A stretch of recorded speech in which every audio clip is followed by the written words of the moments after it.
शीर्षक भेड़िया और बछड़ा। एक समय की बात है। एक हरित मैदान में एक सौम्य बछड़ा जिनका नाम लीला था रहता था। उसकी मासूमियत और दयालुता के लिए मैदान के बीच में उसका बहुत प्रसिद्ध था। पास में एक चालाक और भूखा भेड़िया था जिसका नाम राज था। एक गर्मी के दिन लीला ने मैदान की किनारे की ओर जाकर एक साफ बहती हुई छोटी सी नदी से पानी पीने का फैसला किया।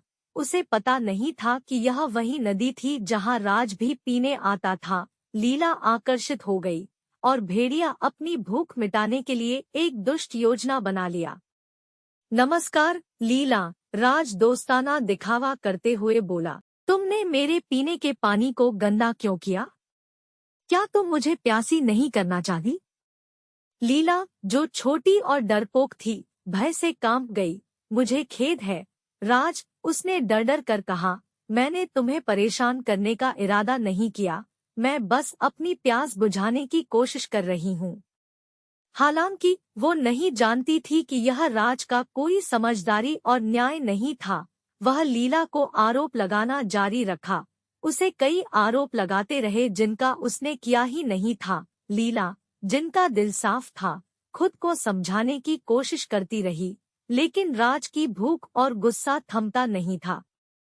आखिरकार दुष्ट भेड़िया ने लीला पर कूद पड़ा और एक तेज गति से उसने उसे खा गया। जैसे ही वह अपने होंठ चाटने लगा, उसने कह दिया, तुम देखो लीला, यह जंगल का कानून है, मजबूत हमेशा कमजोर को खा जाते हैं।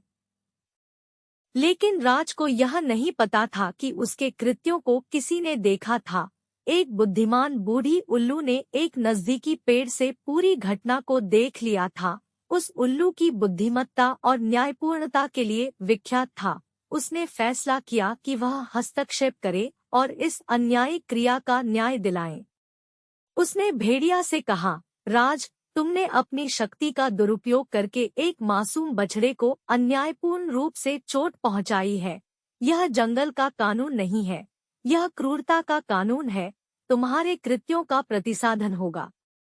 राज, जब उसे अपने झूठ में फंसे होने का आलम हो गया, अपने आप को समझाने की कोशिश की, लेकिन वह मेरे पीने के पानी को गंदा कर रही थी और मेरा भूखा होना उसे अपराधी नहीं बनाता।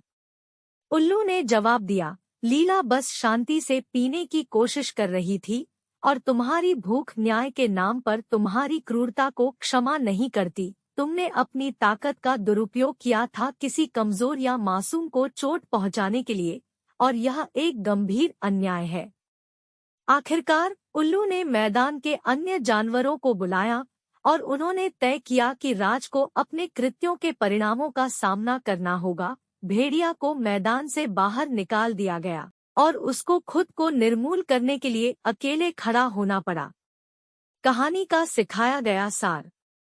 यह कहानी हमें यह सिखाती है कि शक्ति न्याय का संकेत नहीं करती है।